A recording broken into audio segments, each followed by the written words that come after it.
Hi, this is Penny Lerner, and you're listening to Brothers on Tennis. Yo, yo, yo, what's up, everybody? This is your boy Isaac. And this is your boy Bryce. And we are Brothers on Tennis. And folks, we've got a good one today for you. We have got a young lady, Miss Penny Lerner. And Penny is tied to tennis in a way that you will not believe, because it's tied to a little bit of food, a little bit of this, a little bit of that. And it is going to be such a wonderful, wonderful time speaking with Penny. So, Bryce, I know that you specifically have been involved with one of Penny's events, care of Brothers on Tennis. Talk to us about what you know about her event and what you know about Miss Penny.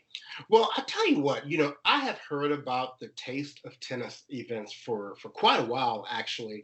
Never thought that I'd have an opportunity to participate and something with them. But yes, we were fortunate enough, I guess maybe about a month ago, a little bit over a month ago, we were involved in their Legend series, Cooking with the Legend. And so we had John McEnroe on there. It was hosted by our good friend Prakash. Our good buddy Prakash, yeah. And we had Chef JJ with us. And we cooked a curry chicken. And I'll just be very honest. I'm not a big curry fan. Yeah. And let me tell you what, that dish was meant for an entire family, and I ate the whole thing myself that night. It was so good. But yeah, I mean, look, she helped bring together two of our personal favorite things. We love tennis. Yes. We love food. Yes. And just without further ado, let's go ahead and bring her up, and let's talk about tennis and food with Miss Penny Lerner. Penny, welcome to Brothers on Tennis. Thank you so much, guys. It's great to be here. Excellent. Oh, it's so good to have you on, Penny. And we were so looking forward to talking to you. I remember talking with Bryce after that Taste of Tennis event, and after listening, just all of the great sharings that were done, and it was just so interesting. The food that was made, and just Prakash and John, and just the overall, I don't know. It was just wonderful bringing those two events together. So I guess for me, I would love to hear how all of this just came together. How did Taste of Tennis come to be? Wow. So we actually, in 2019, we celebrated the 20th anniversary of the Citi Taste of Tennis, of us hosting that event in New York City, if you can believe that. We had it in Cipriani.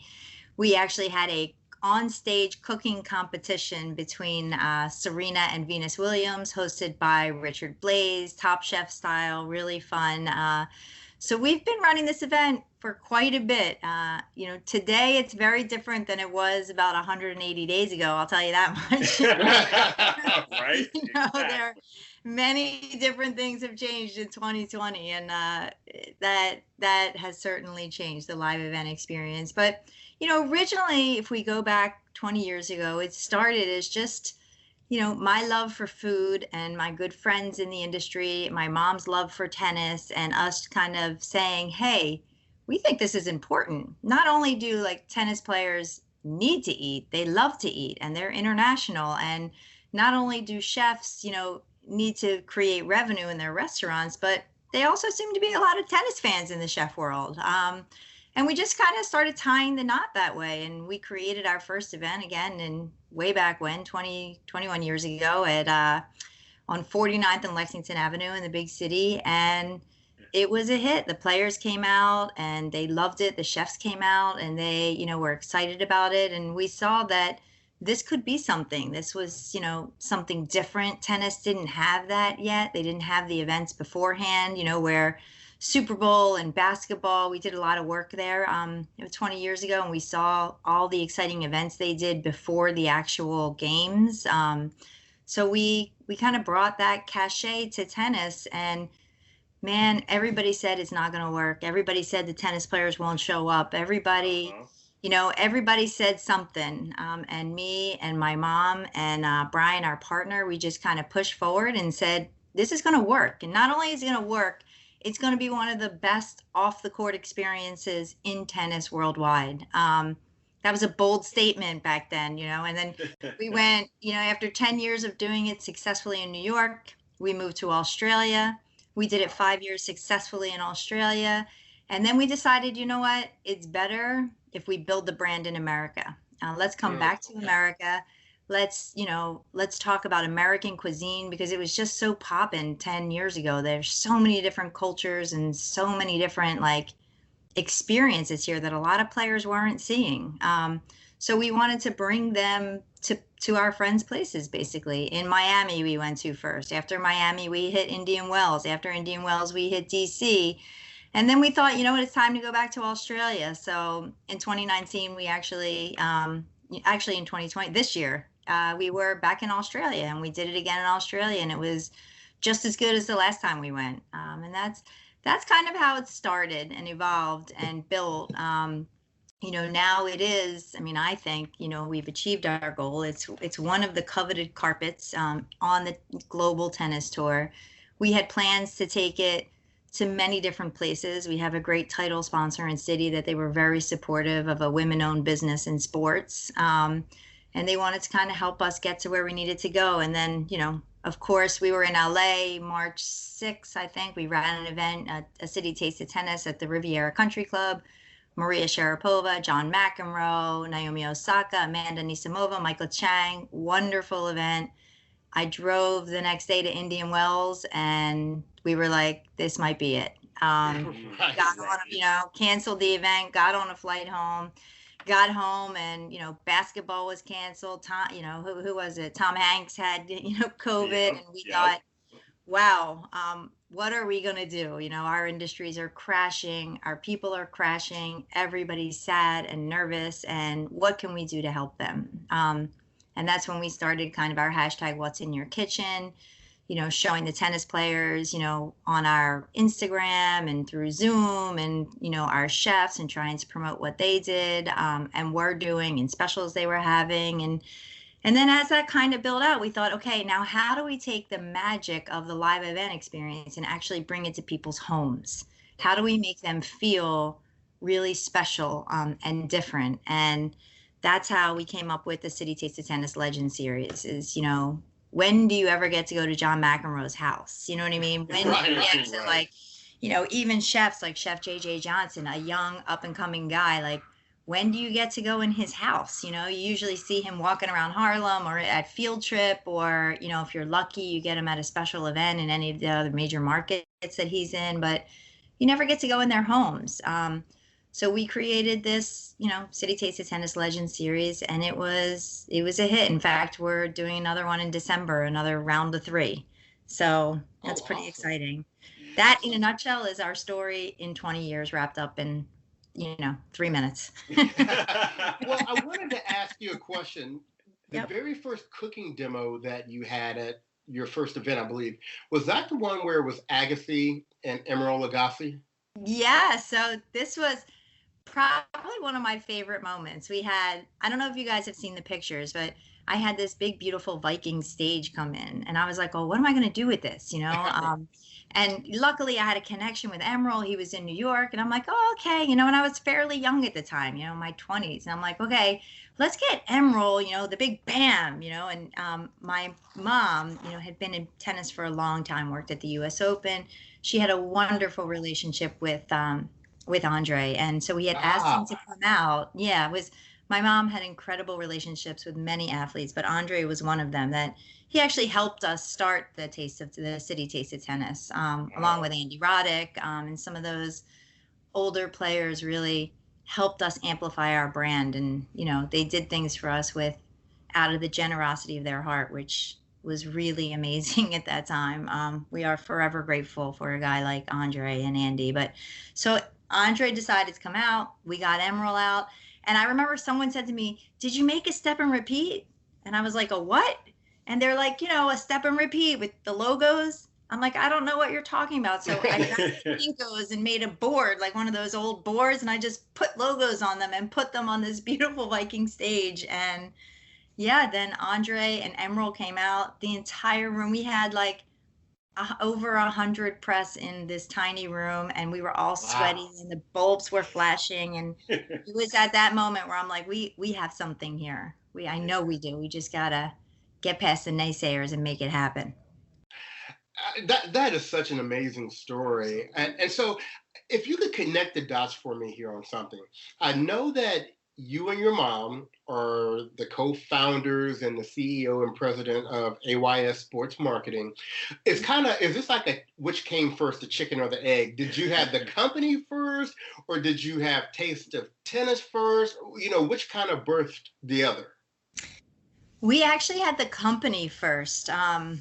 We started the company 25 years ago with the idea of helping athletes. At that time, I mean, athletes are still super young, but I was pretty young too, my very early 20s, and they were bringing a lot of hockey players to Philadelphia, and they were young and they didn't know what to do or where to go, and so my mom and I had decided we were gonna come together and try and run some events for these guys, and then show them also what our city was all about, because Philly's a pretty big city, and you get here and it's like, wait, what? Where am I supposed to live? What am I supposed to do? I mean, today athletes have, so much more, right? But 25 years ago, they just came to cities and were kind of dropped off and like, good luck. Like that doesn't happen anymore because they're bred to be superstars. But back then it was, they dropped them off and we tried to help them out and find restaurants. We also worked a lot in the NBA. We worked, my God, with Allen Iverson, when he was here, and we did a lot of the work, for him, his basketball tournaments, his charity events, his team with Gary Moore. So we did a lot of Super Bowl stuff with ESPN. We were basically like, hospitality managers and event creation people. And then that's kind of rolled over into what can we own? Because at some point as an entrepreneur, your mind switches to, it's great working for other people. It's great being the scapegoat, but what can we own? What can I do that's mine, that I can build, and I can use my creativity, and I can, cry when it's awful and celebrate when it's great. And that's how the Taste was formed. Mm-hmm.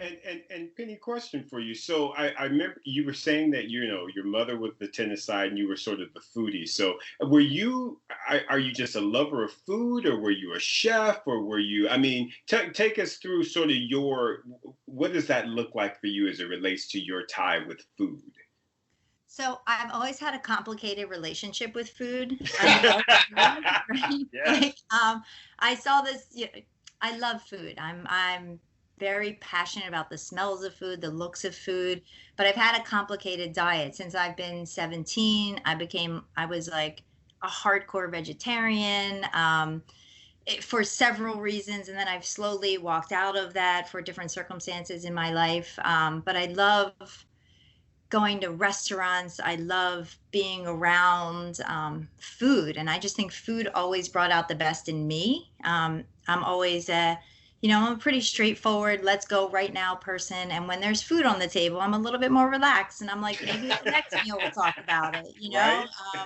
And I've just learned that, food it's just something that makes me really happy, even if I'm not eating it, but if I'm around it, it just, I just like seeing that people have food in front of them. I like being part of the process. I love cooking. And still now, but certainly 25, 30 years ago, a lot of my friends were in the restaurant business. In fact, my husband, I met him, he owned a restaurant. So that's where we met. We met in the restaurant and, had 2 children quickly and decided maybe put the restaurant away for a little bit. But, yeah.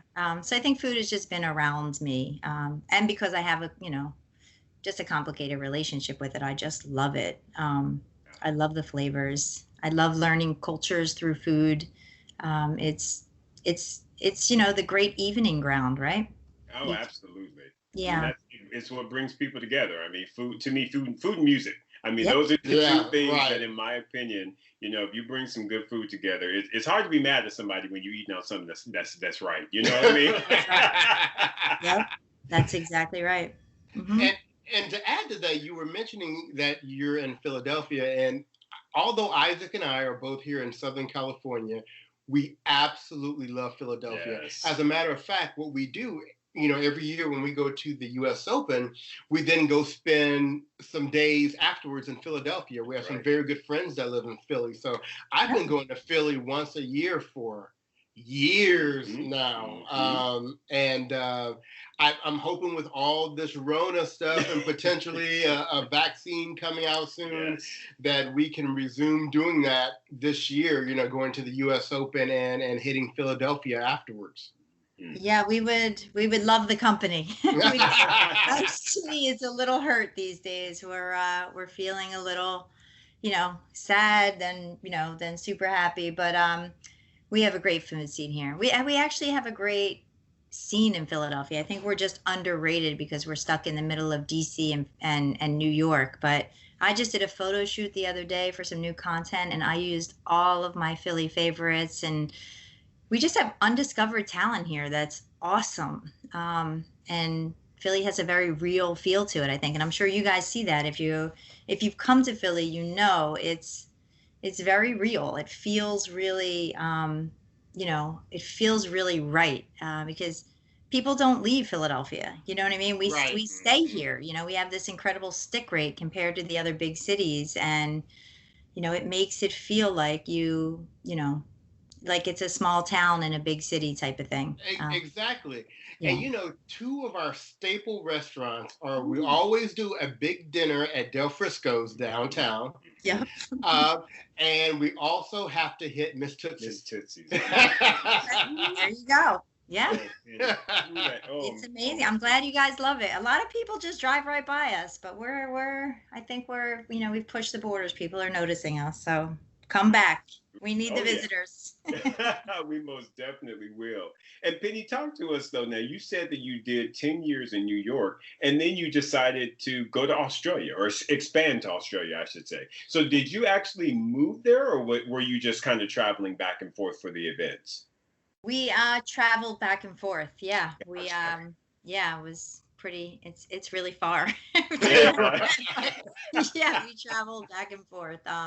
We did the event in New York, and then we would go to Australia. And the Citi Taste of Tennis obviously is a big part of our business, but it's not our only part. We also have this consultation business that, talks about live events and sponsorships and partnerships, and like the BVI is one of our partners, and we're actually working with them now. Like this weekend, we started the BVI Dine Out. So even though we're not there, we're usually there for the month of November. Like I'll send one person from the staff, but since we're not there, they're doing it all, there, and we're just directing them and talking to them about it and consulting them from here. But it's all about food, right? And you want to know, you want to go to the restaurants in the BVI and experience their cuisine.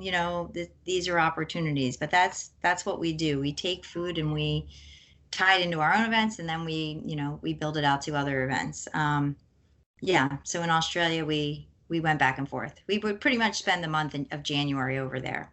Mm-hmm.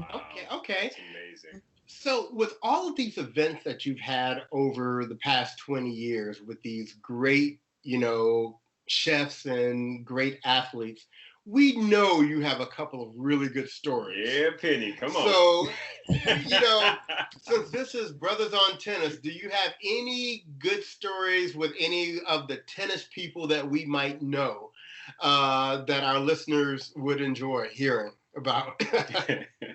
Well, I can tell you like a funny story, like a sister's story almost, a family story. I was on the carpet once, and I was there with Venus because she had come a little earlier, and we were doing some interviews, and then Serena came shortly thereafter, probably like 5 minutes, and came right on the carpet next to Venus, which was a really big moment for me to have both of them on this carpet together. And I mean, they're both incredible. Like, thank God for them too. They have helped us pioneer my company and my brand. They're incredible women. But I was like, I'm standing on the carpet. I'm really nervous. I'm sweating because you have these two superstars, and they're being interviewed, I think, by Extra. And all of a sudden, Serena looks at Venus like for the first time, because she hadn't really looked at her. She was looking at everybody else. And she's like, wait, V, are you wearing my dress? And all of a sudden, like, it clicked to me, these are family members, as much as like we see them as these incredibly talented entrepreneurs and pioneers in their lives and in their sport and business. They're really just sisters. And Venus went in Serena's closet and took her dress. I thought that was just so unique and such a different experience altogether. It kind of shifted a lot for me from that moment on. Mm-hmm. Oh my goodness, that is crazy. Now, is there a particular tennis player that has not participated in one of your events yet that's kind of on your list to get? Yeah, who's on the radar? Well, so we love Rafa. He has participated. He has, again, he has a deep relationship with my mom, Judy, and he has participated in the past. But every time he comes, it's like the first time. We love working with him. We love his team. We always have an eye on him. But honestly, right now we're looking at the younger talent. I'm looking to see, who's there. We had Coco Gauff come this year, which I thought was really fun. And she walked the carpet and she's like, that's like the second carpet I ever walked, and you realize she's like, 16 or, you forget. So I think, young or old, we always have our eye on who's unattainable. There are some that will just never come. And there are some that you look to just make repeats or surprises every couple of years. And then the young talent coming up, who's coming up and who do we think will be that person? Because some people don't make sense. Like I remember a couple of years ago, I was watching a lot of like Gaël Monfils and watching his talent and just, how athletic he is. Right. And we went after him. He had never come to our event. And he's like the greatest Citi Taste of Tennis person to come, because last year, I think in 2019, I had this Indian dole drummer come out and she was like banging on the drums and Gaël starts just like dancing and moving. Elena's dancing and they were like, had this incredible moment because he's the type of guy who can find a moment within a moment, Right. The Bryan brothers too, like we actually had Talk of Funny Experiences. This is Indian Wells probably 3 years ago. And our chef that year was Richard Blaze. And, he's a big showboat guy, right? Things are really fabulous and big and top chef with him. And he says to Bob and Mike, he's like, so it's the very end. And he's like, so, I see that you guys do this chest bump thing and I want to, try it out. Like, I think it looks really cool and I want to try it out. And they were like, okay, cool. And they're on this tiny stage with this food around them, and all of a sudden they go up for a chest bump and Richard almost falls off the stage. He didn't realize that it's a real chest bump from two professional athletes. Exactly. Yeah, that's nothing to play around with. The Bryan brothers chest bump is legendary. Come on, you don't play with that. It's legendary. He almost flew off the stage. We have pictures of it. It's hilarious. That's funny because I've seen Richard Blaze. It looks like he's in real good shape these days. I wonder if that chest bump got him thinking, man. He was in good shape. I don't think you expect it, like two very athletically fit tennis players, because they're not football players. They don't look big, but they're pretty strong. They got that tennis strength, exactly. They got that tennis strength that will knock you in your butt if you're not looking. Mm-hmm. That's right. And so, Penny, talk to us about who we call our GOAT, though. Now, what about Roger? Has he ever attended the event, or is he someone that hopefully, if he hasn't, you can get in the future? Listen, he's always, he's the big fish, right? He's like that big tuna where you go out and you keep fishing for the big tuna. I tell Tony, his agent, we're all friendly. Tennis is small. I'm like, anytime he wants to come, we're ready. The doors are open. Like we're right here. We're not going anywhere. Exactly. Yeah. Who wouldn't want Roger? He's an incredible athlete, right? Exactly. All at the top. We want them all. There's no one we would ever say no to. Mm-hmm. Right. So let's talk about kind of the future a little bit. So we know that you've gotten, Taste of Tennis very well established, and it, like I said, we're so excited to be working with you guys. What's kind of on the horizon for you? What's kind of the next big thing that you're looking at really wanting to do, or maybe add to the program? Is there anything to share there? So I think for us, we're just getting our head wrapped around, that 180 days ago is very different than today, right? So we're into this digital space. creating these legend series at home.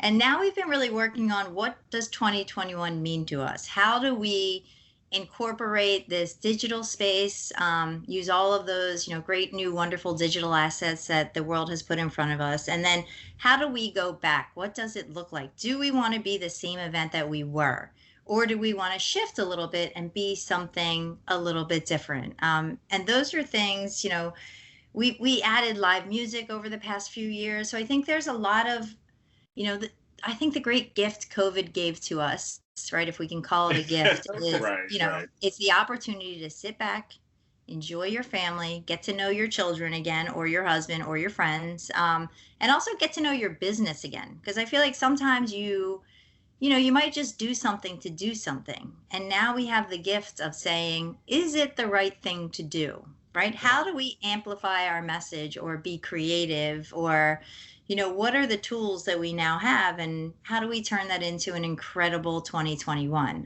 How do we we're working a lot with Australia right now and some of our Australian clients. Like, I think the cool part is tennis is really global, and this COVID is a global experience, and we are all going through this. Like, it's the first time, like, globally, that we can all discuss the same topic, so I have calls with Russia, with Serbia, with China, and we're on Zoom, or, whatever technology we need to get in touch with a particular country. But it really kind of broke down the borders, and with that, we're trying to break down our borders and say, what can we bring to the table? We will obviously continue with the digital stuff, but our live events are going to, shift, I think, and be a little bit different, and more malleable.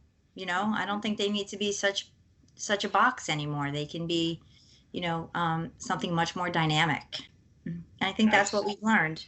Yeah. And Penny, I wanted to ask you, because I know that you've kind of talked about, when you spoke about the music piece, are you guys doing any of that virtually with some of the groups? Are they kind of doing virtual performances with your events now? Because I know I've seen that a little bit more, that, again, folks are having live music, but it's a virtual live music experience, if you will. Is that something that you guys have done, or maybe are planning to do with your future events? It's definitely in the mix, because we consider ourselves like a lifestyle brand with the focus obviously in tennis. But part of, being that lifestyle is that, DJ, D-Nice, and just having some feel in the background or start, like, music is really important. Just, I think, to Americans as a culture and to us as a company. And so figuring out how do we tie all that together, again, in this new space, in this digital space or this live space? How do we pull it all in so it makes sense, and so that the guests walk away, saying, wow, that was a great night, or I don't feel like I was stuck in my house, or I got to meet some really great people or see some really cool things. That's what we're developing for next year. Gotcha. And Penny, so for our listeners, what are some ways that they can either support what the Taste of Tennis is doing, or even participate in some of the activities? What should they look out for? So you can always, on any social media form, Instagram, Facebook, Twitter, you can tag, like, hashtag Citi Taste of Tennis. You can always follow us at Taste of Tennis, and we will, if you tag you at home cooking something, you can, again, use hashtag Citi Taste of Tennis and hashtag What's in Your Kitchen, and we will repost it. You can follow our newsletter and find out, the events and announcements that we're going to be making soon about opportunities where you can join from at home or potentially in person, depending on where you live in the world. And then we have Instagram lives that we're constantly promoting with different tennis players from across the world. I also tell people to reach out directly to me. Find me on Instagram. And if you have an idea, or you want to cook at home, or you're a tennis coach and have a really cool recipe that you want to share with the world, like, hit me up, because those are where our best ideas come from. They really, you find ideas in people's creativity, right? Not just by staring at a blank wall forever. That's right. That's right. And if we can communicate and have conversation, ideas are sparked from little things that people say to me, and we turn them into really phenomenal, experiences. And that, in the end, that's really all that matters anyway, That's right. I feel like, so yeah, I think that's what we can do. Just, stay in touch with us, stay in touch with me, and, watch what we're doing, join what we're doing, and give us some suggestions. And we're open to it all. That's the beauty of running a small business, right? Is that That's right. today's world, we can really listen to a lot of people and then create like almost a voice for the voiceless, and get out there and speak for everybody. Right, right. Absolutely. And Penny, question for you, and I'm just curious about this. Have you actually kind of cooked along with any of the chefs? And I guess my only other question would be, is there a chef that kind of I don't want to have you call out a favorite because I don't want any of your chefs So to no listen to be drama. like, yo. But do you have a chef that you are just like, that's my one. That's who I kind of follow. That's who I kind of try and do recipes off of or anything like that? So I would say that someone, so my office cooks along, right? We have someone in the office who goes home and she'll cook along with them and take pictures, and she tries the meals out so we can tell. And I'm more of, just to be fair and safe, I really enjoy watching all of our chefs and learning from them. There's little trick because I eat a little differently, and I pick up little traits from our Instagram lives is probably where I get my best traits, and my best tips is, we had a guy come on and talk about feta cheese and how to make a feta and watermelon salad. And I always wondered, like, when you go to a restaurant, why is the feta so perfect? Because in my house, it looks like a hot mess, but then he talks about this tip, and he's like, well, you take the feta and you put it in the freezer about 10 minutes before you're going to cut it. And then when you cut it, your feta stays together. So those are like little tips of the trade that I pick up off the lives, more than anything else. Now, on the events, I'm really focused on making the events happy, making sure everybody's, having a good time, and the chefs are okay, and the talent is hanging out. But on the lives, I can kind of sit back and say, wow, even Chef Bombay was on this weekend, who's a New Orleans chef, and my son was, on the whole time. And I came home yesterday. He goes, Mom, I want to make the salmon that Chef Bombay made. I said, Nice. okay. We're like, yeah, okay, yeah, we can do that. Oh, that is so awesome. And Penny, another question, and just kind of jump into your mom a little bit, because you did say that she was the one that was really tied into the tennis community. And I mean, is there an official role that she has, and does she play, and does anyone in your family play? Again, just curious questions from us over here. Yeah. So we all play. Ah, My kids they all actually play ice hockey, and then I beg them to play tennis. So now that my two older boys are in high school, they're on like the tennis team in their school. Like, they love it. My youngest one is actually fairly good at tennis, and he plays. My husband is an avid tennis player. And my mom has been in tennis for as long as I can remember. As, a young child, I remember, now this is the time when Ebel US Pro Indoor, Ebel US Pro Indoor used to be here in Philadelphia. I don't know if you guys remember that tournament. Yeah. Mhm. Like, way back, like when Pete Sampras was 15. I guess the first tournament he won.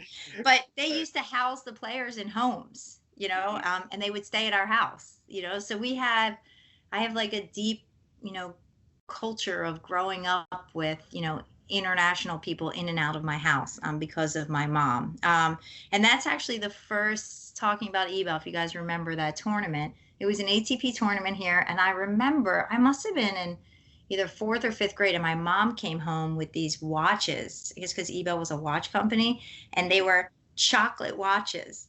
And I remember when we started the taste, I would always refer to these chocolate watches my mom got from, you know, 25 years before that. So it was like 40 years ago that she brought them to our house. Like, they were like the gift of the tournament that people got was like a chocolate Ebel watch.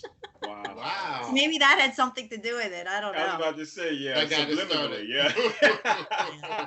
But my mom's a special woman. She's a giver. I like to say, there are givers and takers, and then there are people in the middle. My mom is a giver, and many athletes from across the board in all sports have just appreciated her ability to give without asking and never wanting. She never ever wanted or sought anything from it. She just did to make people feel better. And her working at the U.S. Open for all those years in the referee's office under Brian Early, and working under Alan Mills at the Sony Ericsson, back when tennis was maybe a little friendlier on the corporate side, but she did all of that. And players respected her for that, and they did favors for her. And, a couple of those players that I mentioned are the reason we're in business.